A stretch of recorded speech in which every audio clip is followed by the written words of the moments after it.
اعوذ باللہ من الشیطان الرجیم بسم اللہ الرحمن الرحیم۔ نام کتاب اسرار عبادت و فلسفہ روزہ، تالیف استاد سید جواد نقوی۔ شخصیات پیدا ہونے کے لیے صدیاں درکار، قرنہا باید کہ تا یک مرد حق پیدا شود، بوسعید اندر خراساں یا اویس اندر قرن۔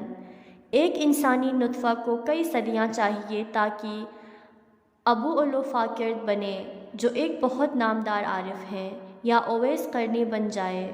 ایک بچہ اویس قرنی بن جائے یعنی گوہر بن جائے، اس کے لیے صدیاں چاہیے۔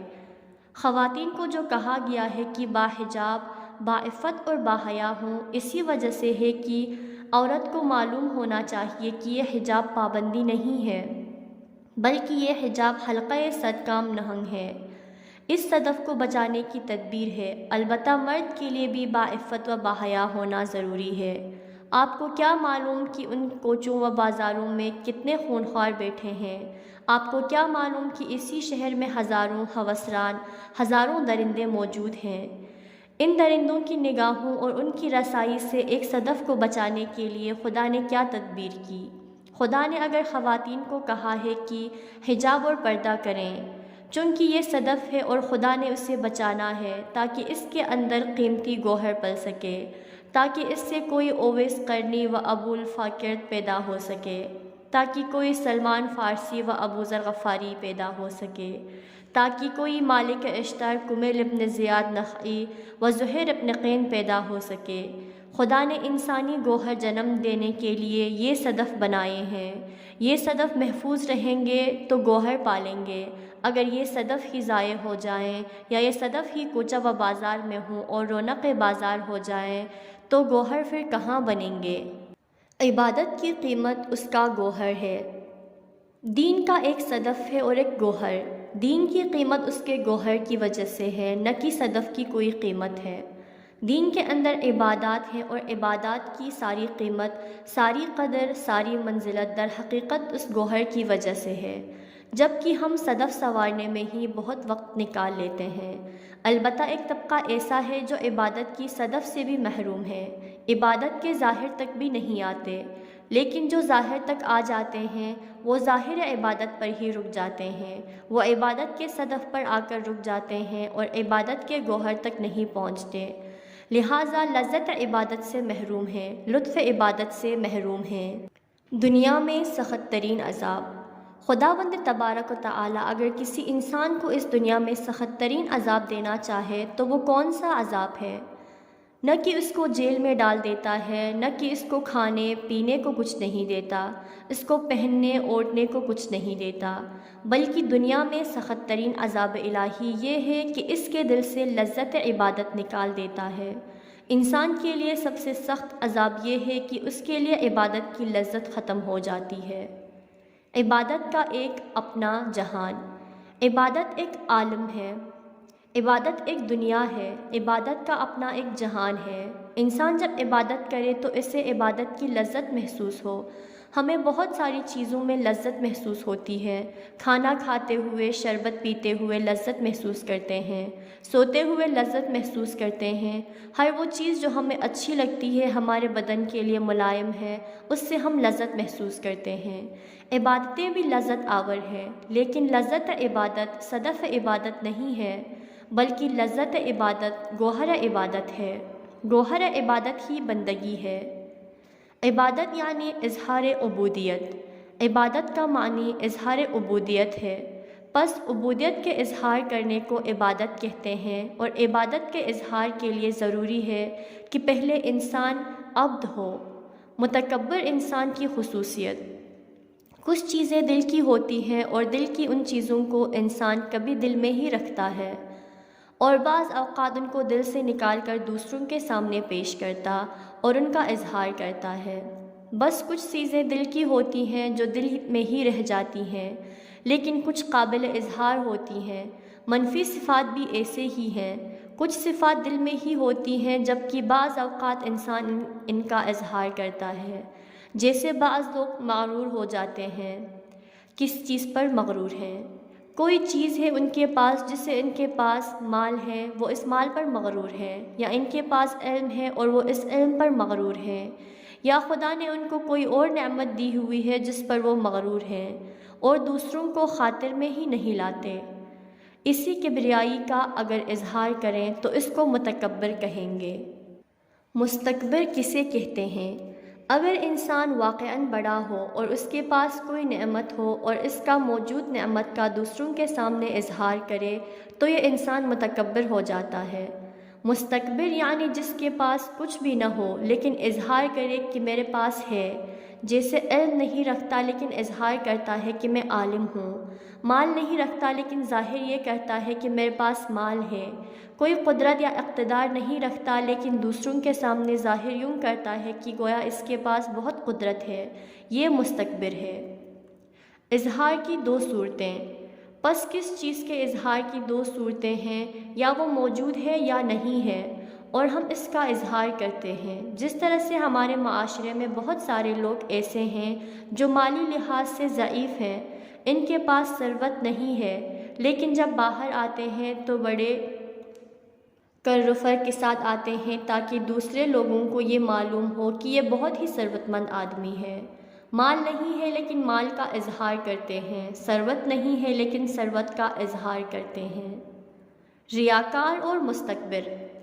عبادت اظہار عبودیت کو کہتے ہیں، لیکن اس عبودیت کے اظہار کو جو خود انسان کے اندر موجود ہو، واقعاً انسان عبد ہو اور صرف خدا کے سامنے اس عبودیت کا اظہار کرے تو اس کو عبادت کہیں گے، لیکن اگر اظہار کرے مگر لوگوں کے سامنے تو اسے ریاکار کہیں گے۔ ہر چیز کو خبروں کی طرح سننا۔ ہم لوگ عادی ہیں، فارسی میں عادی کو معتاد کہتے ہیں۔ معتاد یعنی جس کی عادت بن گئی ہے، جیسے ہماری خاص اسلوب و ایک خاص انداز سے باتیں سننے کی عادت ہے۔ جس طرح خبریں سنتے ہیں، ہر چیز کو خبروں کی طرح سننے کی عادت ہے، پس دین بھی خبروں کی طرح سننے کی عادی ہو چکے ہیں۔ جس طرح ایک نیوز کاسٹ ہو جاتا ہے، اسی طرح ایک دین کاسٹر ممبر پر آ کر دین کاسٹ کرتا ہے، اور ہم بھی خود جو کام کی خبر ہو اس پر کان دھرتے ہیں اور جو کام کی نہیں ہو اس میں دوسرے سے بات چیت کرتے ہیں کہ ہاں سنائیے آج منڈی کا بھاؤ کس طرح تھا۔ ایسے ہی ہوتا ہے، جو کام کی خبر ہوتی ہے اس پر کان دھرتے ہیں۔ سننے کی عادی، سمجھنے سے دوری۔ جو ہی فلسطین کے شہداء کی خبر آتی ہے تو ہم پھر روزے کی باتیں شروع کر دیتے ہیں کہ آج بہت سخت روزہ لگایا۔ کشمیر کی کوئی خبر ہو تو ایسے ہی ہوتا ہے، چونکہ یہ خبریں سن سن کر اکتا گئے ہیں کہ کام کی نہیں ہے۔ نیوز خبریں ایسی ہوتی ہے جو نیوز کاسٹر آ کر پڑھ کر سنا دیتے ہیں اور ہم سن لیں تو مسئلہ حل ہو جاتا ہے۔ چونکہ خبروں میں سمجھنے کی کوئی چیز نہیں ہوتی، سب سننے کی ہوتی ہے۔ خبر ہوتی ہی سننے کے لیے ہے، سمجھنے کے لیے نہیں ہوتی۔ لیکن علم، دین، قرآن، عبادت یہ سب سمجھنے کی چیزیں ہیں، فقط سننے کی نہیں۔ مبارک مہینے میں حقیقت سمجھنے کی فرصت۔ ماہ رمضان ہمارے پاس بہترین فرصت ہے۔ یہی عمل جو ہم اس مہینے میں انجام دے رہے ہیں، ہم اس کی روح کو سمجھنا چاہتے ہیں۔ عبادت کا معنی ہے اظہار عبودیت و اظہار بندگی۔ اگر انسان عبد ہو، اس کے اندر عبودیت ہو اور اس عبودیت کا اظہار بھی اپنے رب کے سامنے کرے تو اس کو عبادت کہیں گے، لیکن اگر عبد نہ ہو اور اظہار کرے تو ریا کہتے ہیں۔ عابد اور عبادت کی لذت۔ عبد اگر واقعاً عبد و بندہ ہو اور اگر اس کے اندر بندگی موجود ہو اور وہ اس کا اظہار کرے تو یہ عبد ہے اور اس کا عمل عبادت ہے۔ بس روح عبادت یعنی اظہار بندگی ہے۔ بندگی اظہار کرنے کے لیے عبودیت کی ضرورت ہے۔ عبودیت کیا چیز ہے؟ اگر عبادتوں سے لذت حاصل کرنا چاہتے ہیں تو معلوم ہونا چاہیے کہ عبادتیں کب لذت دیتی ہیں اور کب بوجھ ہوتی ہے۔ اگر روح عبادت و روح روزہ معلوم ہو جائے تو ہم خدا سے آرزو کریں گے کہ عمر بھر روزے ہونے چاہیے، اور ہماری بھی حالت وہی ہوگی جو امام زین العابدین کی ہوتی تھی۔ افراد کی غلامی سے بدتر نظام کی غلامی۔ عبد کس کو کہتے ہیں؟ اردو میں اس کا متبادل لفظ غلام استعمال کیا جاتا ہے، لیکن شاید عبد کا معنی سمجھانے کے لیے تنہا غلام کافی نہیں ہے۔ عبد اور عبودیت کو تھوڑی سی تفصیل کی ضرورت ہے۔ عبد یعنی جس کا کچھ بھی نہ ہو، جو کسی بھی چیز کا مالک نہ ہو، جو کسی چیز کو اپنا نہ سمجھے اور اس کی کوئی چیز نہ ہو۔ کسی زمانے میں انسانوں میں غلامی کا نظام تھا، غلام بن کر انسانوں کو بیچتے تھے۔ اگرچہ آج بھی غلامی کا نظام ہے اور آج بھی بدترین نظام غلامی ہے، اور افراد کی غلامی سے کہیں زیادہ خطرناک نظام کی غلامی ہے جو ابھی بھی ہے، لیکن یہ کسی زمانے میں ابتدائی قسم کی تھی، جبکہ آج بہت پیچیدہ نظام غلامی ہے۔ کیا انسان کسی بھی چیز کا مالک بن سکتا ہے؟ آج بھی انسان انسانوں کے غلام ہیں۔ آج قومیں ایک پورے ملک یا ایک طبقے یا ایک گروہ کی غلام ہیں۔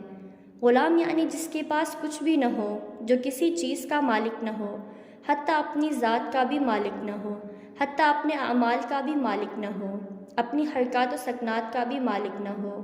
بس اس کو عبد کہتے ہیں۔ جو یہ سمجھتا ہو کہ میرا کچھ بھی نہیں ہے، سب کچھ خدا کا ہے، میں خود خدا کی طرف سے ہوں، یہ عبد ہے۔ واقعاً ہمارا کچھ ہے۔ کون سی چیز ہماری اپنی ہے؟ وہ چیز آپ کی اپنی ہوگی جو خود آپ نے اپنے لیے فراہم کی ہے، اور وہ جس کے آپ خالق اور موجد نہیں ہیں، وہ آپ کی نہیں ہے۔ ہمارا ہستی ہونا، کیا ہم اپنی ہستی کے خالق خود ہیں؟ یہ ہستی ہماری ہے؟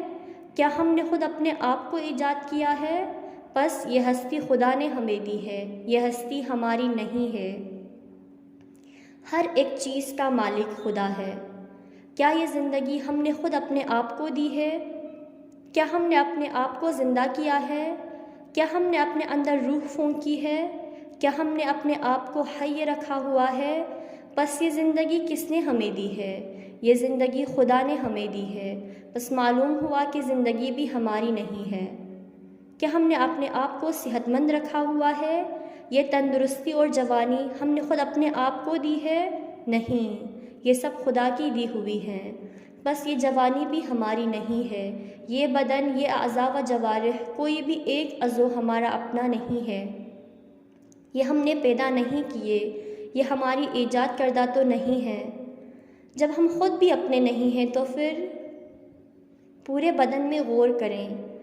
اگر پہلے کبھی غور نہیں کیا تو ابھی فرصت سے اپنا جائزہ لیں۔ اپنے پورے بدن میں ایک ناخن، ایک بال برابر چیز ایسی ڈھونڈیں جو آپ کی اپنی ہو، جو آپ نے اپنے وجود میں بنائی ہو، آپ نے اپنے بدن میں ایجاد کی ہو۔ یہ سب کچھ کس نے دیا ہے؟ یہ عقل، یہ فہم و فراست، یہ ہوش و تدبیر، یہ سوچ کس نے دی ہے؟ یہ خدا کا ہمارے اوپر لطف ہے۔ یہ عزت، یہ ناموس، یہ آبرو، یہ حیثیت، یہ شخصیت، یہ وقار، یہ کس نے دیا ہے؟ خدا نے۔ بس یہاں کون سی چیز ہماری ہے؟ کیا میں خود اپنا ہوں؟ بس انسان عبد ہے اور اس کا مالک خداوند متعال ہے۔ انسان اپنے آپ کو نقصان نہیں پہنچا سکتا۔ مالک یوم الدین، سورہ حمد آیت 4۔ خدا ہی مالک ہے، اور ایسا مالک کہ جس نے سب کچھ مجھے دے دیا ہے اور حتیٰ ایک بال تک میرا اپنا نہیں۔ اسی وجہ سے ہمیں اجازت بھی نہیں ہے کہ اپنی انگلی کاٹ سکیں یا ضرورت سے زیادہ ناخن کاٹیں۔ ہم ضرورت سے زیادہ بڑھا لیتے ہیں لیکن ضرورت سے زیادہ کاٹ نہیں سکتے، کیونکہ یہ اپنے اوپر جنایت ہے، یہ نفس پر جنایت ہے۔ اگر کوئی فیصلہ کر لے کہ میں اپنی انگلی کاٹ دیتا ہوں، نہیں کاٹ سکتا۔ اپنے بدن پر کہیں پر زخم لگانا چاہتا ہوں، نہیں لگا سکتا۔ ایک دانت فالتو ہے، میں نکالنا چاہتا ہوں، نہیں نکال سکتا۔ کیوں؟ یہ میرا اپنا ہے۔ یہ کس نے کہا کہ آپ کا ہے؟ یہ آپ کہاں سے لائے ہو؟ یہ جو کہتے ہو کہ یہ میرا اپنا ہے، تو اس کو کہاں سے لائے ہو؟ کس دکان سے؟ کتنے پیسے دیے ہیں؟ تم نے کہاں بیٹھ کر اپنے لیے ناخن ایجاد کیے ہیں؟ کچھ بھی تمہارا نہیں ہے۔ انسان کو اختیار ہے مگر مالک نہیں۔ اگر کوئی کہے کہ میں اپنی زندگی کا خاتمہ کرنا چاہتا ہوں، یہ میری اپنی زندگی ہے، آپ سے کیا مربوط، لیکن نہیں کر سکتے، اس لیے کہ یہ ہماری زندگی نہیں ہے۔ ہمارے اختیار میں ہونے کے معنی یہ نہیں ہے کہ یہ ہماری اور ہم اس کے مالک ہو گئے ہیں۔ یوں تو نہیں ہے کہ جو چیز ہمارے پاس ہے اس کے ہم مالک ہیں۔ اگرچہ انسان کی خواہش ہے کہ ہر چیز کا مالک بن جائے، لیکن ہے نہیں۔ یہ سب کچھ خدا نے ہمیں دیا ہے اور یہ امانت خدا ہے، نہ کہ ہم اس کے مالک ہیں۔ ہم خودکشی نہیں کر سکتے، جسم کو نقصان نہیں پہنچا سکتے، اپنے بدن کو کاٹ نہیں سکتے، اپنے آپ کو زخمی نہیں کر سکتے، چونکہ یہ ہماری چیز نہیں ہے۔